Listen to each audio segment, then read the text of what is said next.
Oi, o meu nome é Ana Carolina Camilo de Paula e eu vou apresentar meu projeto de PIBIC, chamado Criatividade, Tradução Literária e Representação Cultural, a voz de Daniel Galera em língua inglesa. O meu projeto, ele fez parte do edital 2019-2020, minha orientadora foi a Carolina Barcelos e a pesquisa fez parte do Compolete da UNB. Para esse trabalho, eu me baseei na metodologia dos estudos da tradução baseados em corpos e eu analisei a tradução para a língua inglesa do livro Barba Ensopada de Sangue, pelo Daniel Galera. Em português e inglês, ele foi traduzido pela Alison Ettrick e o nome é Blood Drenched Beard. Como eu falei, eu usei a metodologia de estudos de tradução baseados em corpos e para isso eu separei em dois passos metodológicos. O primeiro é a compilação, a preparação e alinhamento dos textos. Eu digitalizei os textos e eu alinhei eles por nível de sentença. Então, em uma coluna eu tinha o texto em português, o texto fonte, e em outra coluna eu tinha a sentença traduzida em língua inglesa, o meu texto traduzido. E a segunda etapa foi também separada em duas fases. A primeira foi uma pesquisa exploratória para tentar estabelecer um conjunto de etiquetas com base no que mais era feito pela tradutora, e a segunda fase foi o etiquetamento de fato desses textos. Eu escolhi 6 etiquetas, que foram acréscimo, contração, expansão, explicitação, mudança de pontuação e omissão.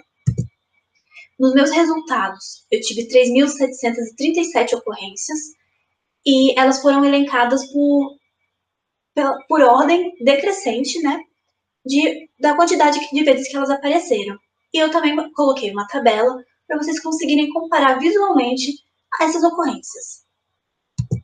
Um acréscimo é quando a tradutora ela acrescenta de fato uma informação, destacada em vermelho, e isso não se encontrou no texto-fonte. Então, ela acrescentou essa informação, Daisy Hunter, e foi uma escolha dela que ela criou uma imagem muito mais vívida do que estava em português. O exemplo de extensão é quando o trecho fica mais comprido, de fato, do que no original, no meu texto-fonte. E o texto traduzido, você tem esse trecho muito maior. When the dance was in full swing. É muito maior que no auge da festança. A contração, ela segue é o mesmo exemplo anterior, mas na direção oposta. Você tem um trecho maior e ela contrai para uma coisa menor. Então, os chiados de sua respiração viraram wheezing. É uma forma dela de deixar o texto muito mais dinâmico e foi uma escolha também. A omissão é quando a tradutora omite uma informação, um trecho do texto. Nesse caso, era o litoral catarinense, e ela traduziu apenas como seaside. Assim, ela omitiu a localização dessa obra e virou um texto muito mais normalizado. Ele estava muito mais... Poderia acontecer em qualquer lugar, não precisava ser em Santa Catarina. A mudança de pontuação é o que o próprio nome diz. Você muda a pontuação e todos esses destacados em vermelho são ponto e vírgula. No original, no meu texto-fonte, eram pontos finais. É engraçado porque o ritmo final ficou próximo.